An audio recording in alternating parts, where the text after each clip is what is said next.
नमस्कार दोस्तों मैं अभिषेक कर्ण आप सभी का कॉन्सेप्ट टाइम के इस ऑनलाइन प्लेटफॉर्म पर स्वागत करता हूं और उम्मीद करता हूं कि अपने घरों पर आप सुरक्षित होंगे इस खतरनाक समय में। खतरनाक कहना इसलिए ज़रूरी है क्योंकि जो प्रकृति है या नेचर है वो अलग एकदम मूड में दिख रही है। पहले तो कोविड-19, उसके बाद बहुत सारे संक्रमण, फिर आपने देखा ताउते चक्रवात, अभी बे ऑफ बंगाल में भी चक्रवात आ चुका है, साथ ही साथ ब्लैक फंगस और वाइट फंगस का भी संक्रमण बढ़ रहा है। तो एकदम अलग माहौल बना रखा है प्रकृति ने। लेकिन हम क्या कर सकते हैं? हम प्रकृति से तो लड़ नहीं सकते हैं क्योंकि हमने नुकसान भी बहुत पहुंचाया है। हम कर ये सकते हैं कि जो सरकार ने हाल ही में एडवाइजरी जारी की है ब्लैक फंगस को लेकर, और साथ ही साथ कई राज्यों ने ब्लैक फंगस को भी महामारी घोषित कर दिया है कोविड-19 की तरह। तो हमें ये हमें अपनी सुरक्षा के लिए ये जानना ज़रूरी है कि ब्लैक फंगस के रडार पर कौन है, या हम कहें तो ब्लैक फंगस से किसे ज़्यादा संक्रमित होने की संभावना है, कौन ब्लैक फंगस से ज़्यादा संक्रमित हो सकता है। तो सरकार की पूरी एडवाइजरी मैंने पीपीटी फॉर्म में कन्वर्ट करवा ली है। अब ब्लैक फंगस की बात करने से पहले जो भी इन्फेक्शन होता है, जो भी संक्रमण होता है, उसको समझने से पहले हमारे लिए ये जानना ज़रूरी है कि आखिर ये फंगस क्या होता है, या जिसे हम हिंदी में बोलते हैं कवक क्या होता है। सामान्यतः आप पढ़ते भी हो। अगर हम कवक की बात करें तो आप कभी भी डबल रोटी लीजिए या ब्रेड लीजिए और आप उसको थोड़ा सा भिगो कर कहीं पर रख दीजिए। आप 2 या 3 दिन बाद देखोगे कि उसमें रोए निकल आए हैं, या आप देखोगे कि उसमें ग्रीन कलर के या ब्लैक कलर के आपको उसमें एक सतह दिखेगी, एक लेयर दिखेगी और छोटे छोटे रोए जैसी संरचना होती है। इसे ही हम क्या कहते हैं? इसे ही हम क्या कहते हैं? इसे ही हम कवक कहते हैं, या फंगस कहते हैं, या फंजाई कहते हैं। अब ये बात आपके लिए जानना ज़रूरी है कि ये जो होता है, ये जो फंगस बनता है, इसके निर्माण के लिए ज़रूरी क्या है कि हॉट एंड ह्यूमिड क्लाइमेट हो। यानी हॉट मतलब गर्म और ह्यूमिड मतलब आर्द्र। यानी खास तौर पर ये वर्षा ऋतु में या मॉनसूनल सीज़न में कवक संक्रमण ज़्यादा बढ़ जाता है। तो अभी सीज़न कौन सा चल रहा है? मानसून। भारत में आपको पता है कि जून से मानसून की शुरुआत हो जाएगी, सितंबर तक लगभग। तो ये मानसूनल सीज़न है और इस समय कवक का क्या होगा? जो प्रसार होता है वो बढ़ने की पर्याप्त संभावना है, पहली बात। अब दूसरी बात ये आती है, क्या कवक वायु में चल सकता है या वायु में किसी तरीके से संक्रमित कर सकता है? तो सीधी सी बात है कि हाँ, इसका उत्तर है हाँ। कवक संक्रमण जो होता है, कवक के जो बीजांड होते हैं, जो बीजाणु होते हैं, वो वायु में तैरते रहते हैं और धीरे धीरे क्या होता है, अपना प्रसार बढ़ाते रहते हैं या अपनी संख्या बढ़ाते रहते हैं। तो सामान्यतः कवक और कुछ नहीं है। आपने कभी कभी अचार में, घर में जो अचार बनता है उसमें भी आप देखते हो कि फफूंद जैसी संरचना, जिसे हम फंजाई या फंगस कहते हैं, कवक कहते हैं, आपको जमी मिलेगी। आप कभी कपड़े को गीले में कहीं कोने में डाल दो तो आप देखोगे वहाँ पर कवक मिल जाएगा आपको। ऐसे ही आप बेल्ट में देखोगे कवक आ जाता है। तो कवक बेसिकली वही है जिसका संक्रमण अभी सिर चढ़ कर बोल रहा है। तो कवक वो है, और वायु के माध्यम से, एयर के माध्यम से कवकों का संक्रमण हो सकता है, पहली चीज़। अब बात ये आती है कि ये ब्लैक फंगस क्या है। तो इसे हम समझते हैं, और सरकारों के द्वारा, विभिन्न राज्य सरकारों के द्वारा इसे महामारी क्यों घोषित किया जा रहा है, इसे समझना हमारे लिए ज़रूरी है, ताकि न केवल हम अपनी सुरक्षा कर सकें बल्कि अपने परिवार की, और अपने परिवार के साथ अपने मोहल्ले की, और मोहल्ले के साथ अपने ज़िले की, ज़िले के साथ अपने राज्य की, और अंततः अपने देश की सुरक्षा सुनिश्चित कर सकें। तो चलिए, ये एक कोई एजुकेशन से रिलेटेड वीडियो नहीं है, ये बेसिकली कहें तो ये जागरूकता के संदर्भ में एक वीडियो है, और इसका उद्देश्य यही है कि अगर आपको ब्लैक फंगस के बारे में पता चलता है तो आप इस जानकारी को अपने तक रोको मत, इसे बढ़ाओ। तो चलिए शुरू करते हैं सबसे पहले, और देखते हैं कि सरकार की जो एडवाइजरी आई है वो क्या आई है। तो सरकार ने ब्लैक फंगस को लेकर एडवाइजरी जारी की है, और ये एडवाइजरी क्या है इसको समझते हैं। सरकार कह रही है कि कोरोना संक्रमित मरीजों को ब्लैक फंगस या म्यूकरमाइकोसिस नामक बीमारी हो रही है, जिससे कई लोग अपने आँखों की रोशनी गंवा बैठे हैं। सरकार कह रही है कि जो लोग कोरोना संक्रमित थे उनमें क्या हो रहा है, उनमें ब्लैक फंगस का संक्रमण बढ़ रहा है, और ब्लैक फंगस या म्यूकरमाइकोसिस नामक बीमारी हो रही है, जिससे लोग अपनी आँखों की रोशनी गंवा बैठे हैं। वहीं अब ब्लैक फंगस के बढ़ते मामलों को देखते हुए सरकार ने लोगों के लिए एडवाइजरी जारी कर दी है। सरकार कह रही है कि जो लोग कोरोना संक्रमित थे उनमें ब्लैक फंगस के संक्रमण की, जो ब्लैक फंगस या म्यूकरमाइकोसिस बीमारी है, वो हो रही है, या हम कहें कि उसमें फंगल इन्फेक्शन हो रहा है। और इसके दुष्परिणाम क्या आ रहे हैं? इसके दुष्परिणाम ये आ रहे हैं कि कुछ लोग अपने आँखों की रोशनी गंवा रहे हैं। और अभी हालिया न्यूज़ में एक घटना थी कि किसी लड़की का इधर वाला ठीक ठाक भाग काट कर निकालना पड़ा था। क्यों? क्योंकि वो क्या हो गई थी, उसे इन्फेक्शन हो गया था। तो म्यूकरमाइकोसिस कहा जा रहा है कि कोविड-19 से ज़्यादा खतरनाक है। कोविड-19 में मोर्टेलिटी रेट या मृत्यु दर 2% या उससे कम था, लेकिन अगर हम म्यूकरमाइकोसिस की बात करें तो जैसा कि न्यूज़ चैनल्स में या आप न्यूज़पेपर्स के माध्यम से कवर कर रहे होंगे या गाइडलाइन देख रहे होंगे गवर्नमेंट की, तो पता चल रहा है कि इसका जो मोर्टेलिटी रेट है वो लगभग 50 टू 80-85% है। इसका मतलब है कि कोविड में 100 में से आपके 2% चांस थे कि आपकी मृत्यु हो जाए, लेकिन म्यूकरमाइकोसिस या ब्लैक फंगस से अगर आप संक्रमित हो जाते हो तो 50 से 85% चांस है कि आपकी मृत्यु हो जाएगी। मोर्टेलिटी रेट 50 टू 85% है, तो ये बात याद रखिएगा। और सबसे ज़्यादा म्यूकरमाइकोसिस संक्रमण कैसे होता है और सबसे खतरनाक जो संक्रमण होता है वो रेस्पिरेटरी पाथ जो आपका होता है, जो आपका श्वसन मार्ग होता है उसका, और लीवर का। अगर इन दो जगह पर आपको ब्लैक फंगस का संक्रमण हो जाता है तो मान के चलिए 85% ये चांस रहते हैं कि आप शायद ना बचो। तो डरना नहीं है, इस बात को समझना है कि आखिर ये पूरा मामला क्या है और कैसे इससे हम अपनी सुरक्षा कर सकते हैं। और साथ ही साथ ब्लैक फंगस के बाद आपने देखा होगा बिहार के पटना में कुछ केस वाइट फंगस से रिलेटेड भी आए हैं, तो उन्हें भी हम इसी वीडियो में देख लेंगे। तो चलिए आगे बढ़ते हैं। तो सरकार की एडवाइजरी में है क्या, सबसे पहले इसको देखते हैं। पहली बात तो सरकार ने जिस बात पर सबसे ज़्यादा जोर दिया है वो बात यह है, और वो बहुत ज़रूरी है भारत जैसे देश के लिए, कि अगर आपको ब्लैक फंगस के संक्रमण के कुछ लक्षण दिख रहे हैं तो डॉक्टर की तुरंत सलाह लें। खुद डॉक्टर ना बने या किसी अपने दोस्त को डॉक्टर की उपाधि देकर अपना इलाज मत करवाएं। किसी के कहने से डॉक्टर या किसी व्यक्ति की राय मत माने। सीधे आप क्या करो, जैसे ही आप संक्रमित हो तुरंत क्या हो, आप डॉक्टर की सलाह लो, क्योंकि जिस व्यक्ति ने पढ़ाई करके और इतना एक्सपीरियंस बटोर लिया है वो आपका बेहतर इलाज कर पाएगा उस व्यक्ति की तुलना में जिससे आप राय ले रहे हो और वो पान की गुमटी पर बैठकर अपनी राय दे रहा है। तो वो नहीं करना है। चाय की दुकान पर या पान की गुमटी पर खड़े होकर, पनवारी के यहाँ जिसे बोलते हैं, अगर कोई व्यक्ति राय दे रहा है तो उसकी तुलना में आपका डॉक्टर 1000% गुनी अच्छी राय देगा। इसलिए सबसे ज़रूरी है कि अगर आपको ब्लैक फंगस का, और सरकार खुद ये बात कह रही है कि अगर आपको ब्लैक फंगस का इन्फेक्शन दिखता है या कुछ भी लक्षण दिखते हैं तो तुरंत किसको दिखाओ, आप डॉक्टर को दिखाओ, खुद डॉक्टर मत बनो। इसका सीधा सा मतलब यही है। तो ये सरकार ने सबसे पहली बात तो यही कह दी है। एडवाइजरी आगे हम पढ़ेंगे, उसको समझेंगे भी अच्छे से, लेकिन सबसे पहली बात है कि हमें डॉक्टर के पास जाना है, डॉक्टर की सलाह लेनी है।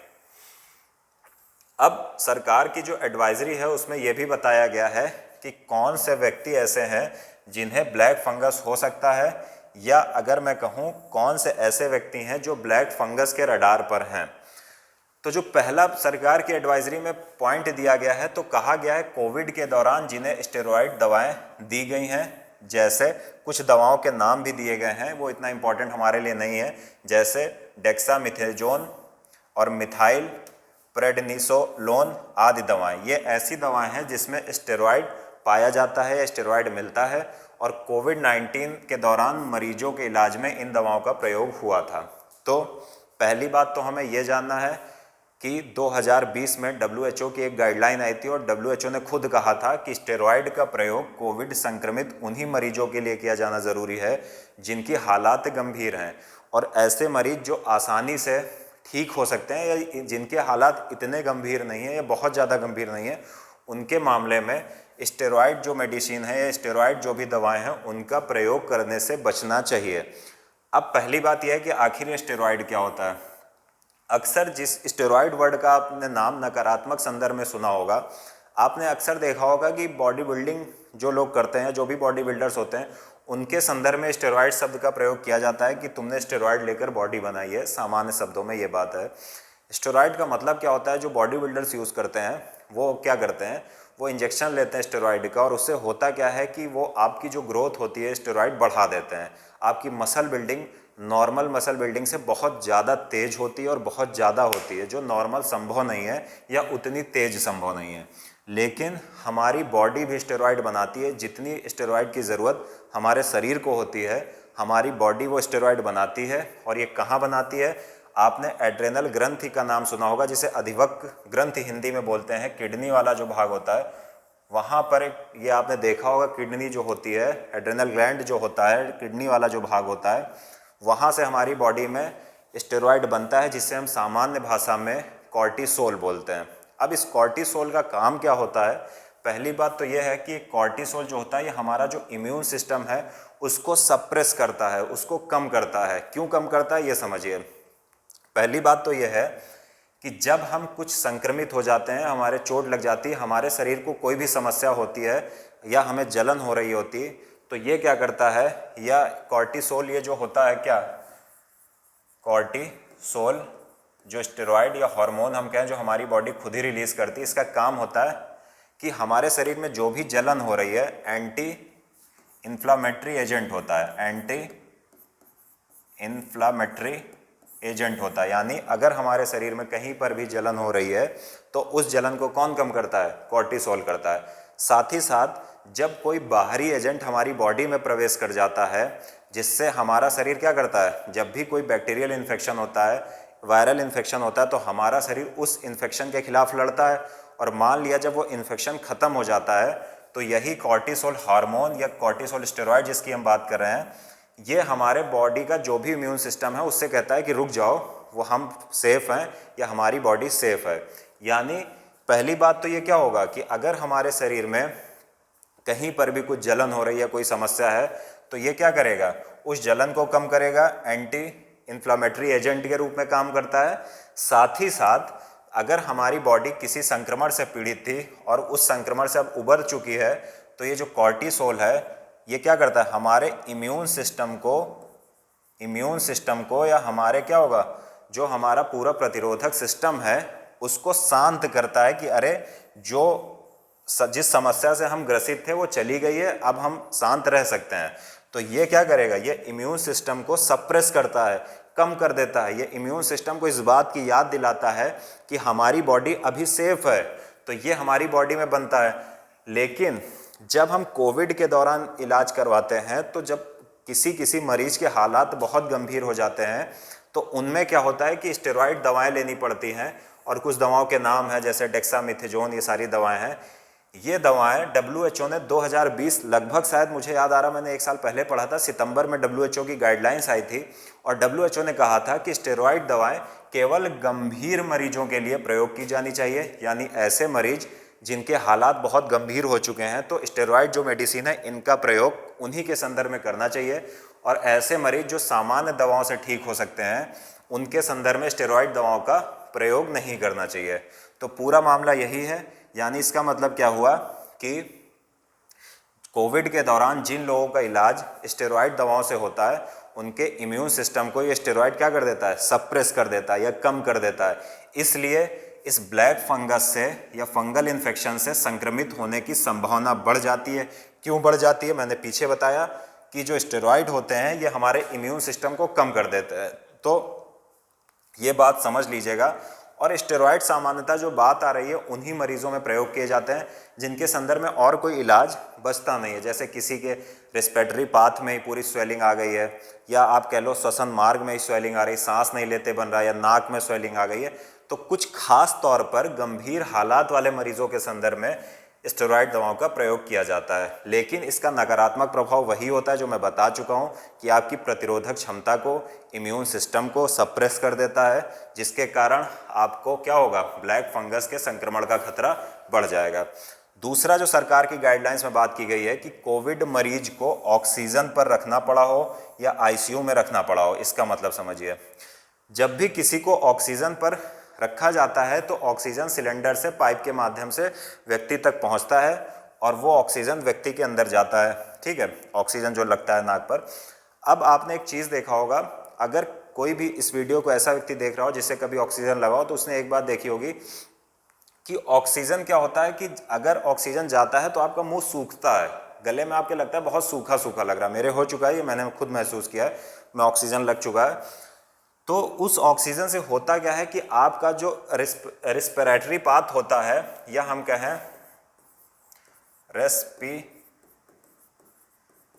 जो आपका पाथ होता है, ये क्या होता है, जो श्वसन मार्ग होता है, ये क्या होता है, ये ड्राई हो जाता है।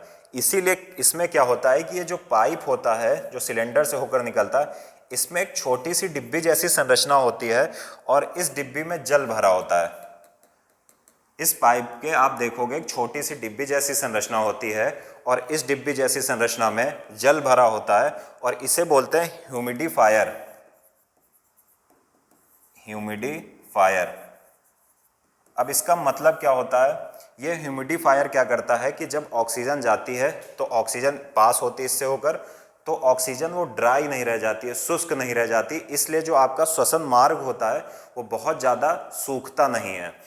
लेकिन ये ह्यूमिडिफायर जो होता है, या जो आर्द्र ये आपको बनाने के लिए ये ह्यूमिडिफायर का इस्तेमाल किया जाता है, अगर इसमें जो जल भरा जाता है वो जल आरओ का नहीं होता है, तो क्या होता है कि ये क्या बढ़ा देता है, ये फंगल इन्फेक्शन की संभावनाएं बढ़ा देता है। इसलिए ज़रूरी है कि ह्यूमिडिफायर में स्वच्छ जल, या हम सामान्य शब्दों में कहें तो आरओ का जल प्रयोग करना चाहिए और इसकी भी सफाई पर्याप्त मात्रा में होनी चाहिए, क्योंकि जो फंगल इन्फेक्शन है वो मूलतः गैर सफाई वाले स्थानों में शीघ्रता से प्रसार करता है। इसीलिए ज़रूरी है कि ह्यूमिडिफायर में एक तो क्या हो, स्वच्छ जल यूज़ हो आरओ का, साथ ही साथ इस डिब्बी की पर्याप्त मात्रा में सफाई भी होनी चाहिए। तो ये बात याद रखिएगा। और फंगल इन्फेक्शन के अगर आप एग्जाम्पल देखो तो ऐसा नहीं है कि ये कोई नई बीमारी है। आपके जो भी दाद खाद खुजली होता था आप देखते हो वो सारा कुछ फंगल इन्फेक्शन है। तो यहाँ पर सिर्फ इसे विशेष टर्म दे दिया गया है ब्लैक फंगस।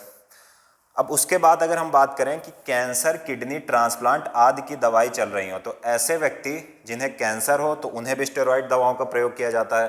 तो उनके संदर्भ में भी क्या हो जाता है, उनका जो इम्यून सिस्टम होता है उसको सप्रेस कर दिया जाता है, उसको कम कर दिया जाता है। साथ ही साथ किडनी ट्रांसप्लांट आदि की दवाई चल रही हो, यदि ऐसा कोई व्यक्ति जिसे हाल में ही कोई ऑर्गेन उसका ट्रांसप्लांट किया गया हो, जैसे किडनी, होता क्या है जब किसी ऑर्गेन को किसी व्यक्ति में ट्रांसप्लांट किया जाता है तो कुछ दिनों के लिए उसका क्या होता है, या ऑपरेशन के जैसे बाद होता है, तो उससे क्या किया जाता है कि उसके इम्यून सिस्टम को जानबूझकर कुछ सप्रेस किया जाता है।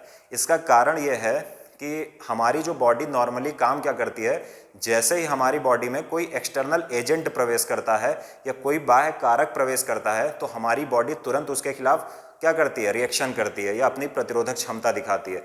इसीलिए ये ज़रूरी होता है कि जब भी किडनी ट्रांसप्लांट या कोई भी और ट्रांसप्लांट, बॉडी ऑर्गन ट्रांसप्लांट होता है, तो हमारे इम्यून सिस्टम को कुछ सप्रेस कर दिया जाता है। क्यों? ताकि सारी गतिविधियां सही ढंग से हों और जिस ऑर्गन को ट्रांसप्लांट किया गया है वो भी सुचारू रूप से काम कर सके। तो यहाँ पर भी इम्यून सिस्टम क्या किया जाता है, सप्रेस किया जाता है, और जैसे इम्यून सिस्टम सप्रेस किया जाता है ब्लैक फंगस बढ़ने की संभावना बढ़ जाती है, क्योंकि हमारी बॉडी अब वो प्रतिरोधक क्षमता नहीं दिखा रही है जो पहले दिखा रही थी। नेक्स्ट पॉइंट, डायबिटीज़ का अच्छा नियंत्रण ना हो।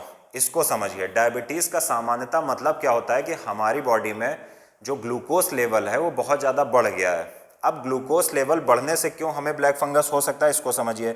इसीलिए, और सरकार बार बार ये कह रही है, आप न्यूज़पेपर्स में, न्यूज़ चैनल्स में देखते हो कि जो लोग जो डायबिटीज़ जिन्हें है वो लोग ब्लैक फंगस के एकदम फोकस पर हैं। इसका कारण ये है कि डायबिटीज़ का जो सामान्य मतलब होता है वो ये मतलब होता है कि आपका ग्लूकोज लेवल बहुत ज़्यादा बढ़ गया है। और ग्लूकोज लेवल बढ़ने से आप क्यों पेशेंट होने की संभावना ज़्यादा है, क्योंकि ये जो ग्लूकोज, अतिरिक्त ग्लूकोज मैं कहूँ तो ज़्यादा उचित है, जो आपकी बॉडी में होता है, ये फंगल या ब्लैक फंगस का जो इन्फेक्शन होता है, ये ब्लैक फंगस या हम सामान्य शब्दों में कवक को पोषण प्रदान करता है, न्यूट्रिशन प्रदान कर देता है। यानी जो डायबिटीज़ के पेशेंट होते हैं सामान्यतः उन्हें हम कह सकते हैं कि उनकी बॉडी में ग्लूकोज की मात्रा ज़्यादा है, इसीलिए वो डायबिटिक हैं, डायबिटीज़ के पेशेंट हैं। और अगर ग्लूकोज की मात्रा ज़्यादा है तो ये अतिरिक्त ग्लूकोज जो आपकी बॉडी में उपस्थित है, ये जो फंगल अगर इन्फेक्शन होता है तो उसको फीड करने का काम करता है, और जिसके फलस्वरूप क्या होगा, फंगल इन्फेक्शन तीव्रता से बढ़ता है। तो सरकार ने ये 4 कैटेगरी बताई हैं जिन्हें फंगल इन्फेक्शन होने की संभावना है या सबसे ज़्यादा है। तो ये बात जानना बहुत ज़रूरी है। अगर आपके घर में कोई ऐसा व्यक्ति जो डायबिटीज़ से पीड़ित हो तो उसके संदर्भ में विशेष ध्यान रखने की ज़रूरत है। अब आगे अगर सरकार की गाइडलाइंस में हम लोग बढ़ें तो हम देखते हैं कि सरकार ने आगे ब्लैक फंगस के कुछ लक्षण भी बताए हैं।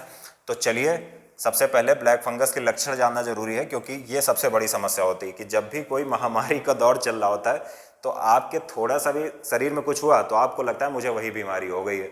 तो चलिए सबसे पहले अगर हम लक्षणों की बात करें तो सरकार की जो गाइडलाइंस है उसमें ज़रूरी है कि बुखार आ रहा हो, सर दर्द हो रहा हो, खांसी हो या सांस फूल रही हो, ये सारी घटनाएं जिसमें बुखार, सर दर्द, खांसी, सांस फूल रही है वो हो रहे हो तो आपको उम्मीद है ब्लैक फंगस के लक्षण। और ये बात याद रखने योग्य है कि ब्लैक फंगस और कोविड के थोड़े बहुत लक्षण मिलते जुलते हुए हैं, थोड़े बहुत नहीं, ठीक ठाक मात्रा में लक्षण आपस में मिलते जुलते हैं। जिसका नकारात्मक प्रभाव क्या होता है कि लोग ये समझ नहीं पाते हैं कि वो ब्लैक फंगस से पीड़ित हैं या कोविड-19 से पीड़ित हैं।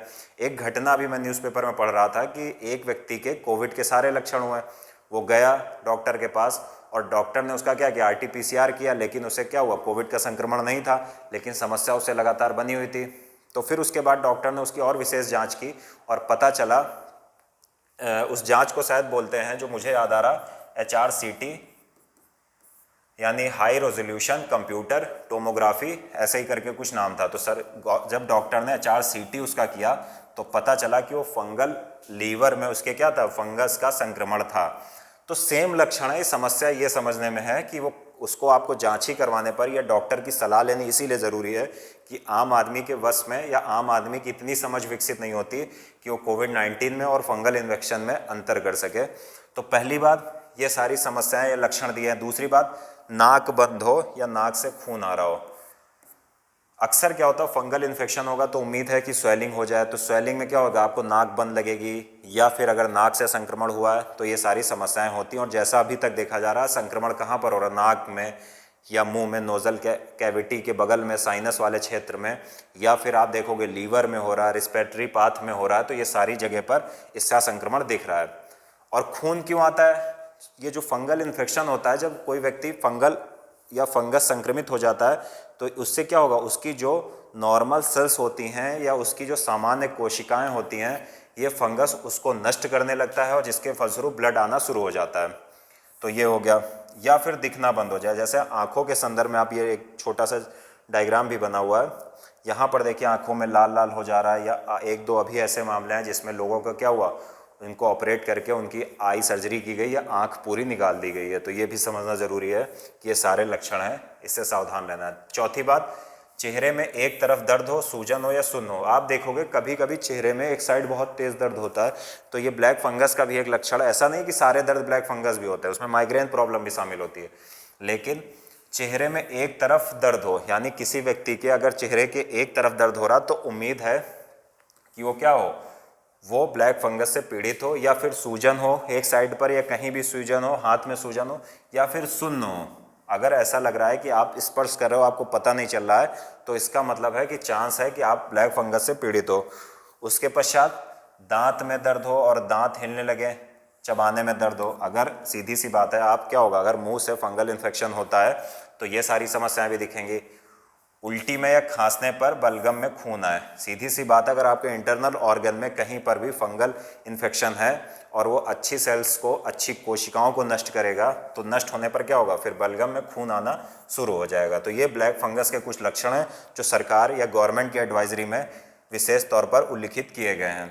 अब अगर हम आगे बढ़ें तो सबसे पहली बात है कि क्या करें अगर किसी व्यक्ति को ये लक्षण दिखते हैं, तो उसके द्वारा क्या किया जाना चाहिए, इस बात पर सरकार विशेष तौर पर जोर देती है। और सीधी सी बात है, सरकार कह रही है कि अगर आपके लक्षण है तो किसी सरकारी अस्पताल में या किसी अन्य विशेषज्ञ डॉक्टर को दिखाएं। सबसे ज़रूरी बात है, याद रखिएगा कि कोविड हो या कोई भी बीमारी हो, ये सिर्फ ब्लैक फंगस के संदर्भ में नहीं समझना ज़रूरी है, ये ब्लैक फंगस के साथ साथ अन्य सारी बीमारियों में समझना जरूरी कि अगर आपको कोई समस्या होती है तो या तो आप सरकारी अस्पताल या किसी अन्य विशेषज्ञ डॉक्टर को, पढ़े लिखे डॉक्टर को, विशेषज्ञ का मतलब वो पढ़े लिखे डॉक्टर को दिखाएं।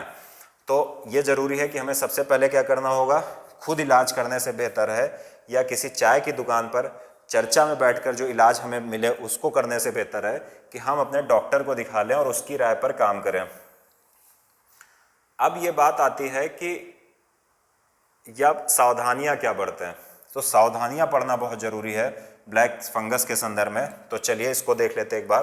पहला पॉइंट कह रहा है, खुद या किसी गैर विशेषज्ञ के दोस्त नहीं, पहला पॉइंट जो कह रहा है थोड़ा मुझे यहाँ से कम दिख रहा है, खुद या किसी गैर विशेषज्ञ डॉक्टर के दोस्त या मित्र के रिश्तेदारों के कहने पर स्टेरॉइड दवाएं कतई शुरू न करें। पहली बात कि खुद या किसी मित्र के या गैर विशेषज्ञ डॉक्टर, और यहाँ पर गैर विशेषज्ञ डॉक्टर को अंडरलाइन करना ज़्यादा ज़रूरी। इसका कारण मैं बताता हूँ क्यों।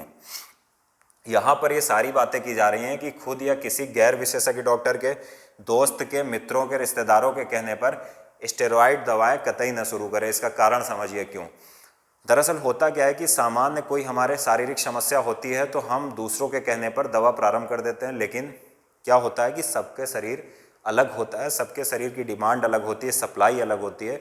इसलिए ये बात समझना ज़रूरी है कि हम किसी के कहने पर स्टेरॉइड दवा न शुरू कर दें तो बेहतर है। और सबसे बड़ी चीज़ ये समझना ज़रूरी है, यहाँ पर ख़ास तौर पर सरकार ने जिक्र किया है गैर विशेषज्ञ डॉक्टर। इसका मतलब ये हुआ कि सामान्यतः आप जब किसी डॉक्टर के पास जाते हो जो विशेषज्ञ नहीं है, किसी मोहल्ले में किसी गली में कोई क्लिनिक है, तो वहाँ पर एक समस्या जो सामान्य तौर पर आपके समक्ष आती है कि वो आपको शायद 20-30 रुपये लेता है और आपको दवा दे देता है 20-30 रुपये में, मतलब उसका चार्ज फीस 20-30 रुपये होती है और वो आपको दवा देता है और आपको लगता है कि आप 3 दिन में ठीक हो गए हो वो दवा खाकर। लेकिन आप जब किसी बड़े डॉक्टर के पास जाते हो तो उसकी फ़ीस बहुत ज़्यादा होती है। आप देखोगे 400, 500, 600, 1000 रुपये, उसके ऊपर भी कुछ डॉक्टर्स की फ़ीस है। तो उसके बाद वो दवा देते हैं तो आपको लगता है यार 1 हफ्ते से खा रहे हैं, 2 हफ्ते हो गए, अभी कुछ ठीक नहीं हुआ। इसका जो मुख्य कारण ये होता है कि जो गैर विशेषज्ञ डॉक्टर होते हैं वो नॉर्मली आपको स्टेरॉइड वाली दवाएं दे देते हैं, और स्टेरॉइड क्या होता है, तुरंत परिणाम दिखाना शुरू कर देता है। लेकिन स्टेरॉइड का सबसे गंभीर परिणाम यही होता है कि वो आपकी हड्डियों को गलाना शुरू कर देता है, या बहुत सारे साइड इफ़ेक्ट स्टेरॉइड के हैं।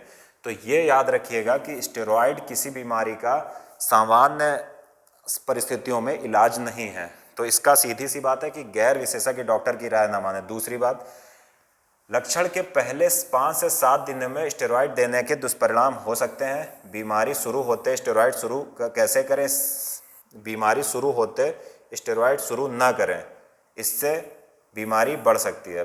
सीधी सी बात है, जो स्टेरॉइड वाला जो कोर्स होता है वो यहाँ पर इस पॉइंट में गवर्नमेंट कह रही है कि लक्षण के पहले 5-7 दिनों में स्टेरॉइड देने से दुष्परिणाम हो सकते हैं। तो यानी अगर लक्षण आपके दिखते हैं तो पहले 5 और 7 दिनों में स्टेरॉइड नहीं दिया जाना चाहिए, पहली बात। तो सबसे मेन फोकस तो यही, डॉक्टर की सलाह लो आप। उसके बाद नेक्स्ट पॉइंट, स्टेरॉइड का प्रयोग विशेषता डॉक्टर कुछ ही मरीज केवल 5 से 10 दिनों के लिए देते हैं। यहाँ पर कह रहा है कि स्टेरॉइड का जो प्रयोग विशेषज्ञ डॉक्टर जो होते हैं कुछ ही मरीज को केवल 5 से 10 दिनों के लिए देते हैं, वह भी बीमारी शुरू होने के 5 से 7 दिन बाद। यहाँ पर कहा गया कि बीमारी शुरू होने के 5 से 7 दिनों में अगर स्टेरॉइड का प्रयोग किया जाता है तो उसके दुष्परिणाम सामने आ जाते हैं। और यहाँ पर कहा गया कि विशेषज्ञ जो डॉक्टर होते हैं वो केवल 5 से 10 दिनों के लिए स्टेरॉइड का कोर्स करवाते हैं, और वह भी बीमारी शुरू होने के 5 से 7 दिन बाद। बीमारी शुरू होने के जब 5 से 7 दिन हो जाते हैं उसके पश्चात ये कोर्स करवाया जाता है। केवल गंभीर मरीजों को इससे पहले बहुत सी जाँचें होना ज़रूरी है। तो ये बात तो ऊपर हो गई कि जो डॉक्टर विशेषज्ञ डॉक्टर होते हैं, स्पेशलाइज्ड डॉक्टर होते हैं, वो केवल किसको स्टेरॉइड देते हैं, केवल गंभीर मरीजों को, जैसा कि WHO ने अपनी गाइडलाइंस में भी जारी किया था। इससे बहुत सी जांचें होना ज़रूरी, इसके लिए ज़रूरी है कि स्टेरॉइड कोर्स जो स्टार्ट करना होता है उसके पहले डॉक्टर बहुत सारी जाँचें करवाते हैं। और नेक्स्ट, मरीजों के संदर्भ में सरकार ने 1-2 एडवाइजरी जारी की, जिसमें एक बात यह है कि इलाज शुरू होने पर डॉक्टर से पूछें। याद रखिएगा, ऐसा नहीं है कि जो भारत में परंपरा है कि सबको ईश्वर स्वीकार करने के लिए, वैसा नहीं करना है। अगर आप किसी विशेषज्ञ डॉक्टर के पास भी जा रहे हो तो उनसे पूछें कि इन दवाओं में स्टेरॉइड तो नहीं है, और अगर है तो दवाई मुझे क्यों दी जा रही है। किसी भी मरीज का इंडियन कॉन्स्टिट्यूशन स्वयं कहता है कि प्रत्येक मरीज को जानने का अधिकार है। यानी क्या है, अपने बारे में अगर आप कुछ ऐसा कर रहे हो तो आपको जानने का अधिकार है। और इंडियन कॉन्स्टिट्यूशन कह रहा हूँ, भारतीय सरकार ने RTI भी पास कर रखा है, तो RTI एक्ट भी पास कर रखा है। तो ये बात याद रखनी होगी आपको कि आपको ये जानने का अधिकार है कि डॉक्टर आपको क्या दे रहा है और क्यों दे रहा है। तो ये बात याद रखिएगा कि आपको पता होना चाहिए कि डॉक्टर आपको जो स्टेरॉइड अगर दे रहा है तो क्यों दे रहा है, और सामान्य शब्दों में भी आपको डॉक्टर से पूछ लेना चाहिए कि सर ये आप क्यों दे रहे हो। उसके पश्चात स्टेरॉइड शुरू होने पर विशेषज्ञ डॉक्टर के नियमित संपर्क में रहें। अगर आपके स्टेरॉयड मेडिसिन द्वारा आपका इलाज चल रहा है तो ज़रूरी है कि नियमित डॉक्टर के संपर्क में रहें आप। नेक्स्ट, अगर घर पर अगर ऑक्सीजन लगाया जा रहा है तो उसकी बोतल में उबाल कर ठंडा किया हुआ पानी डालें, यानी स्वच्छ जल डालें, जैसा मैंने पीछे आरओ वाटर बोला था। तो यहाँ पर कह रहा है कि घर पर अगर ऑक्सीजन लगाया जा रहा है, मान लिया आप घर पर हो और आपके ऑक्सीजन लगा हुआ है, तो उसकी वही जो ह्यूमिडिफायर होता है उसमें कहा गया है कि बोतल में उबाल कर, क्योंकि उबाल लेंगे तो उसके जो भी कुछ ऐसी उस जल में प्रदूषण हो या प्रदूषित पदार्थ होंगे उनका संक्रमण समाप्त हो जाएगा। तो यहाँ पर कह रहा है कि घर पर अगर ऑक्सीजन लगाया जा रहा है तो उसकी ह्यूमिडिफायर या बोतल में उबाल कर ठंडा किया हुआ पानी डालें या नॉर्मल सैलाइन डालें, बेहतर हो अस्पताल में भर्ती हों। कह रहा है कि अगर घर पर आपके ऑक्सीजन लगाया जा रहा है, जैसे भी कोविड संक्रमण के दौरान हमने देखा कि अस्पतालों में जगह नहीं है तो कुछ लोगों ने घर ही में ऑक्सीजन लगा लिया और ऑक्सीजन सप्लाई कर रहे हैं। सप्लाई का मतलब मरीज को दे रहे हैं, ये नहीं कि खुद ही फैक्ट्री उन्होंने खोल ली है। तो अगर मरीज को ऑक्सीजन दे रहे हो तो ज़रूरी है जो उसकी ह्यूमिडिफायर है उसमें उबाल कर ठंडा किया हुआ जल डालें, ताकि उसमें कोई भी क्या हो, पॉल्यूटेड एलिमेंट ना रह जाए। तो ये सरकार ने सावधानियां बरतने की भी बात की है, ये भी गौर देने योग्य है। और उसके पश्चात तो ये पूरा यहाँ तक था सरकार की जो एडवाइजरी थी। ये पूरा उम्मीद है कि आपको अच्छे ढंग से समझ में आया होगा कि आखिर सरकार ने ये एडवाइजरी क्यों दी है।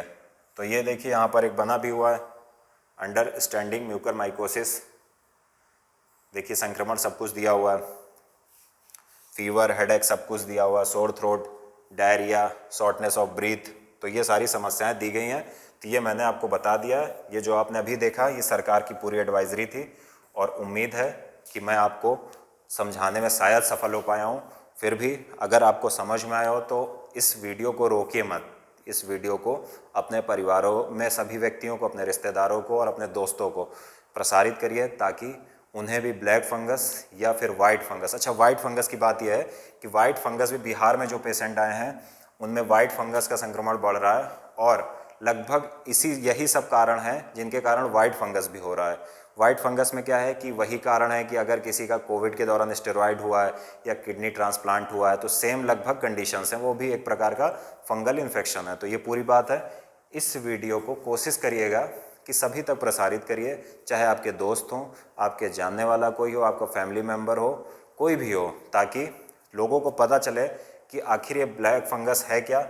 और ख़ास तौर पर इसमें जो ध्यान रखना है वो लोगों को पता चलना चाहिए कि अगर आप साफ़ सफाई रखते हो तो आप उम्मीद है ब्लैक फंगस से बच जाओ। तो इसके लिए बहुत ज़रूरी है कि अगर आपके कहीं चोट लग जाती तो आप नियमित तौर पर उसे साफ़ करो, ताकि इस प्रकार का फंगल इन्फेक्शन ना हो। और इस प्रकार के दौर में, अगर इस दौर को महामारी का दौर कहा जाए तो गलत नहीं होगा। तो ये जानकारी आप ऐसे लोगों को जो वीडियो देख सकते हैं उन्हें वीडियो दिखाइए, और ऐसे लोग जो वीडियो देखने में सक्षम नहीं है तो आप उनको खुद बताइए अगर आपको इस वीडियो से कुछ लाभ हो, और इस लाभ को लेकर आप उन तक प्रसारित करिए, ताकि हमारा ये कर्तव्य है कि हम भारत में रहने वाले प्रत्येक नागरिक को जागरूक करें। तो हम ये जागरूक कर सकते हैं कि कैसे आप ब्लैक फंगस से बच सकते हो। तो उम्मीद है आपको वीडियो पसंद आई होगी। लाइक करिए, वीडियो को शेयर करिए और ख़ुद भी चैनल को सब्सक्राइब करिए। मिलते हैं फिर किसी नए टॉपिक के साथ, तब तक के लिए नमस्कार, जय हिंद।